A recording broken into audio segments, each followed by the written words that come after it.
You know what that sound means? It's time for another video. Welcome, I'm Anthony, your host as always, and this is my next Out of the Hat Gaming video. I figured I should tell you that just in case you don't know that you're watching a video.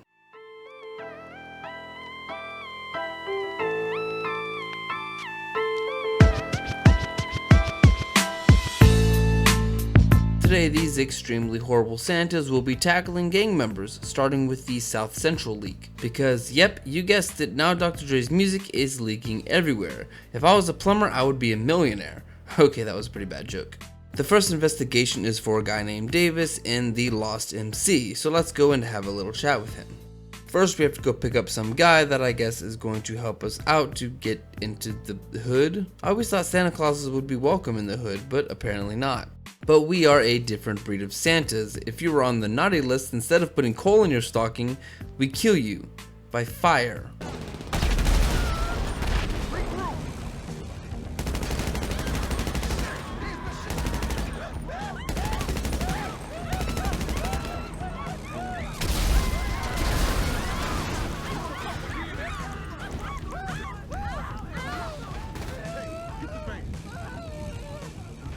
It's a lot like how they used to kill witches at the stake back in Salem.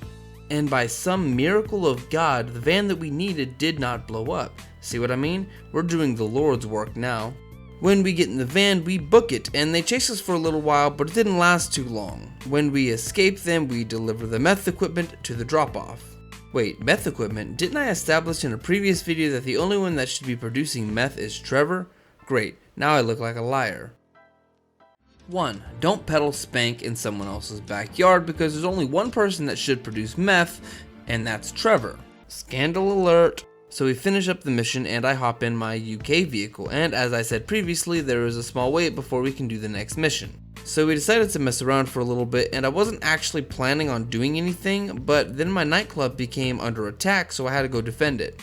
When I finished defending my nightclub, then we went back to the agency and my game wouldn't load for like the millionth time, so I went ahead and restarted my game. Does anyone else notice that the load times are a little bit slower now that the Contracts DLC is in the game? Let me know your thoughts about the load times in the comments, but don't comment if you have a PS5, because I heard that the load times on the PS5 are pretty darn good. Looking at you, MJW. Hey, Vernon just called. Word on the street is the Ballers had something to do with this shit. He say he got a plan, but he needs you there. Head back to the office when you want to get started on this.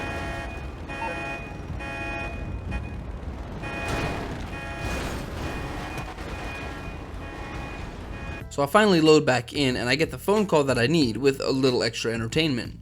I head back to the office without a second thought, and this time it actually loaded. The next one we do is the next South Central leak investigation. This one is for the Ballers. I guess we have to go and meet with the same guy that we met in the last mission, except this time we're going to infiltrate the Ballers to get the next copy of Dr. Dre's music. We get into the van without any complications.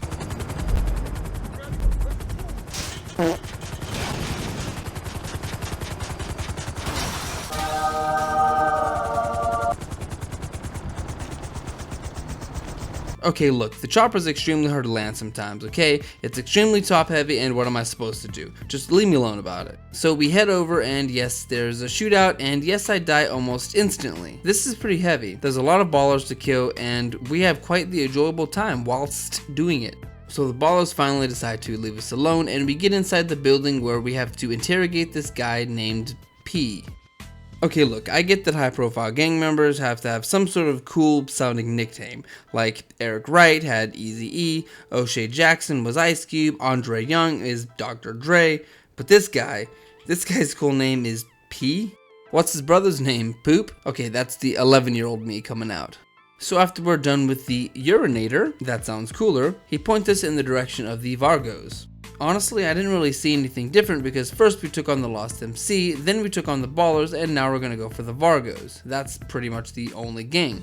The only other one left is Grove Street, and that's who we're running with. We did pass the mission in case you're wondering, and Parker accidentally started a gang fight. It wouldn't be so bad if I hadn't already done this one before.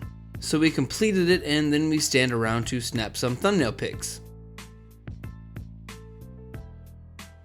Yeah, that's not what I meant, but this took so long that I get the phone call from Franklin and we are ready to head back to the office.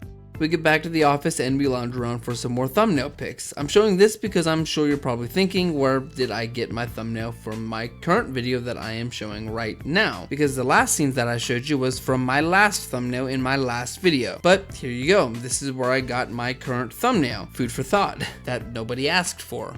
This next mission did push us out of the session, but for some reason it let us keep our Santa Claus outfits on.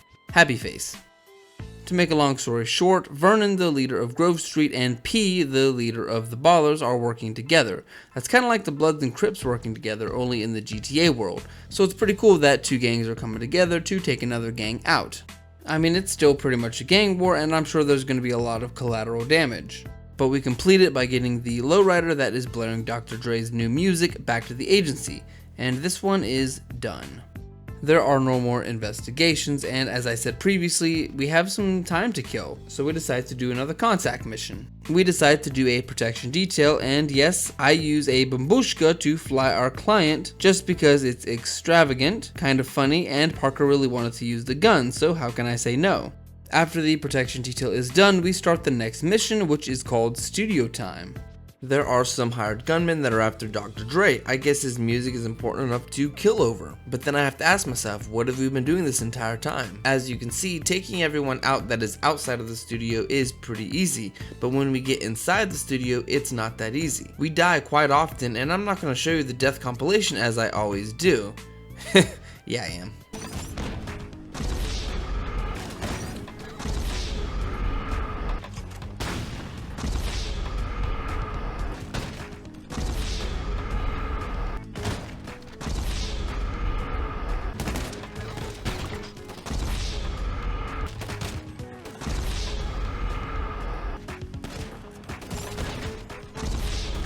After our 8th death, we finally get through it, and Dr. Dre wants to thank us by letting us get drunk and high while we party with his new music.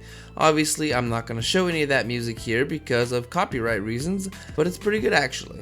And of course, we passed with a measly $7,400, but that's because it's not over yet. And finally, I got the final phone call from Franklin that is telling me that we finally know where the person that is trying to kill Dr. Dre is located at. His name is Johnny Guns. I wonder if Guns is his real last name, or if it's a stage name like Dr. Dre. If Guns was his last name, I'm not gonna lie, that would be pretty epic. I mean, I know we're about to kill this guy, but he's got a pretty sick last name. It's like some sort of supervillain name or something. Kinda like Dr. Evil or Octopussy or something like that. So I start up the final mission and we head down to Johnny Guns' last known location, and he flees like a sissy, and we find a bunch of angry henchmen trying to kill us because Johnny Guns can't face us. What I said earlier about his name being cool, scratch that. His name might be cool, but he is a big sissy. He's going against everything that my New Year's resolution stands for, facing your problems. I'm no longer gonna run from my problems anymore. It's time to face them head on, something that Johnny Guns doesn't like to do. So we kill everyone and we head to the airport before Johnny Guns escapes. Where is he gonna go? There's only two places in this universe that I know for sure that he can go. Cayo Perico and Liberty City, and of course we can follow him to either. Of course, Rockstar probably will never add a map expansion to GTA Online that we can actually explore like Liberty City. That would be pretty cool though, I'm not gonna lie. And as far as Vice City goes, because GTA 6 hasn't even been talked about yet, as of right now, it's still a thing of the past. It doesn't even exist anymore besides the simple beach paraphernalia that says I heart VC, but that VC could mean anything. Voice chat, video channel, Viet Cong, venture capital, Vice City. Okay, it means Vice City. Man, I'm really getting off topic, but back to the mission. As you can see, we're at the hangar and we're just looking for Johnny Guns by shooting through everybody. We get to him and we don't kill him, even though he buckshot me right in the face after I shot him about 60 times. I didn't realize he was Scarface. I think that just made him 10 times cooler. But anyways, I respawn and I get back to him, and like I said, we don't kill him, but we have to take him to Dr. Dre.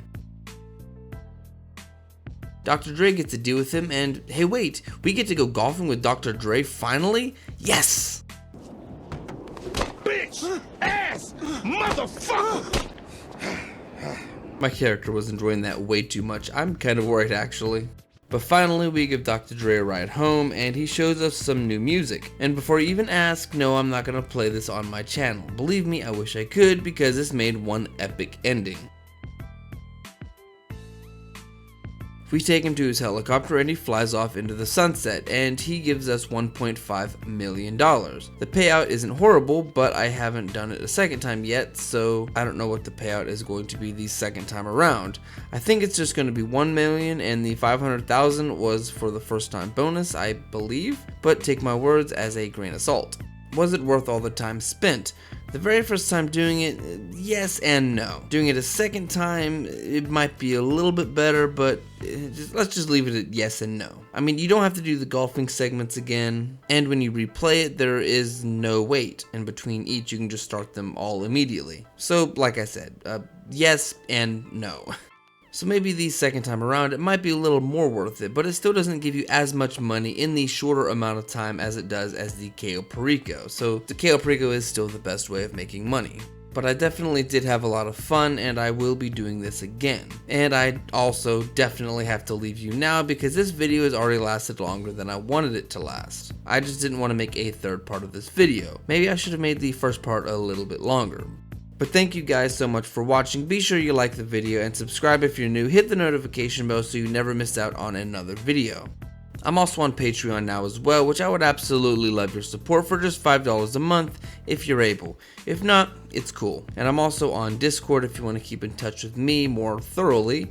And I've also got a TikTok, which I very seldom and very occasionally upload to. It's actually been a while because I've been producing more shorts here on YouTube. But if you would still like to, you can also follow me over there as well. All my links for those will be in the description of every single video that I upload. But please stay tuned for my next video where we play a game of hide and seek and I show you where all of the new media stick locations are. There are only 3 of them, and one of them is so easy to find that it will make you want to slap your mama. Thank you so much for your support, and I'll see you next time.